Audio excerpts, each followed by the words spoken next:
আজ আবারও চলে এসেছি আমের একটি কেকের রেসিপি নিয়ে। মাত্র 2 কাপ ময়দা দিয়ে আমি এখানে 3টি কেক বানিয়ে দেখাবো।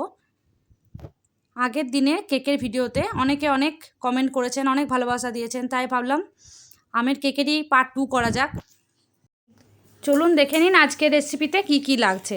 এখানে আমি দিয়ে নিয়েছি মেজারমেন্ট কাপে 2 কাপের মতো ময়দা, 1 কাপের মতো সাদা তেল, 1 কাপের মতো আমুল দুধ হালকা গরম জলে গুলে নিয়েছি, আর দিয়ে নিয়েছি 2 চামচের মতো বেকিং পাউডার, আর 1 কাপের মতো চিনিটাকে এখানে আমি গুঁড়ো করে নিয়েছি। সব উপকরণগুলো একসাথে মিশিয়ে নিয়ে এরকম একটা ব্লেন্ডারে করে ভালোভাবে মিশিয়ে নিতে হবে। আর এখানে দিয়ে নিচ্ছি বড় চামচের 1 চামচ ভ্যানিলা এসেন্স। আমের কেক বলে কিন্তু ভ্যানিলা এসেন্সটা কেউ এখানে স্কিপ করবেন না, কারণ ময়দার যে একটা গন্ধ, কাঁচা গন্ধ, সেটাকে কিন্তু চলে যাবে এই ভ্যানিলা এসেন্সে। আর একটা বড় হিমসাগর আম নিয়ে নিয়েছি, আর আমের ছালগুলো ভালোভাবে ছাড়িয়ে নিয়ে ছোট ছোট পিস করে কেটে নিয়ে মিক্সির মধ্যে দিয়ে ভালোভাবে একটা পেস্ট তৈরি করে নিতে হবে। আমের এই পাল্পটা কিন্তু আপনারা ছাঁকনি দিয়ে একবার ছেঁকেও নিতে পারেন, এখানে আমি ছেঁকে নিচ্ছি না। এই যে দেখুন আমের পিউরিটা একবারে রেডি। এরপরে করে রাখা ব্যাটারের সাথে আমের পিউরিটা ভালোভাবে মিশিয়ে নেব। আবারও একবার ব্লেন্ডারে করে ভালোভাবে বেসনটাকে 5 থেকে 10 মিনিটের মতো ভালোভাবে ফাটিয়ে নেব। নমস্কার, পাপিয়াস কিচেনের একটি নতুন ভিডিওতে আপনাদের সকলকে স্বাগত জানাই।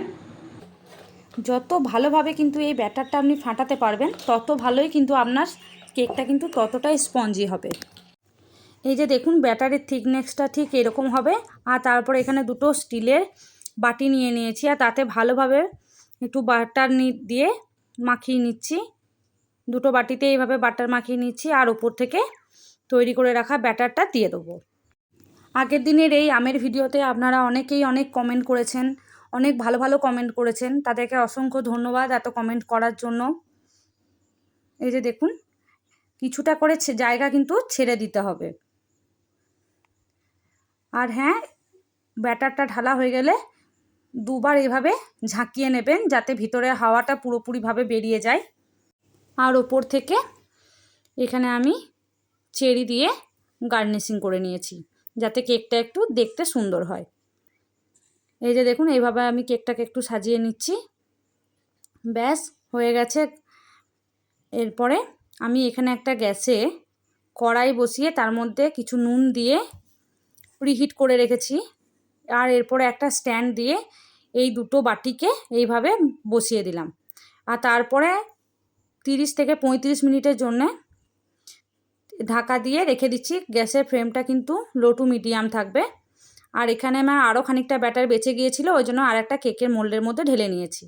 এই যে দেখুন কেকগুলো মাঝে এভাবে একবার একটা কাঠি দিয়ে চেক করে নেবেন। যদি কাঠির গায়ে লেগে থাকে তাহলে জানবেন কেক কিন্তু এখনও ভেতরে কাঁচা আছে। আর যদি এইভাবে পুরোপুরিভাবে ক্লিন হয়ে বেরোয় তাহলে জানবেন কেক আপনাদের পুরোপুরি রেডি। এই যে দেখুন হয়ে গেছে পুরোপুরি। দুটো কেকই আমি এভাবে পরপর করে নিয়েছি। দেখতে দেখুন কতটা সুন্দর হয়েছে, খেতেও কিন্তু ভীষণ সুন্দর হয়েছিল। আর এই কেকের থেকে আমের একটা মিষ্টি গন্ধ আসছিল। আর কেকটা কিন্তু বাটির গায়ে একটু চিটেও যায়নি, খুব সুন্দরভাবে ছেড়ে গেছে। এই যে দেখুন দুটো কেককেই আমি এইভাবে ছাড়িয়ে নিয়েছি। কতটা ফ্লাপি হয়েছে আশা করছি আপনারা দেখে বুঝতে পারছেন।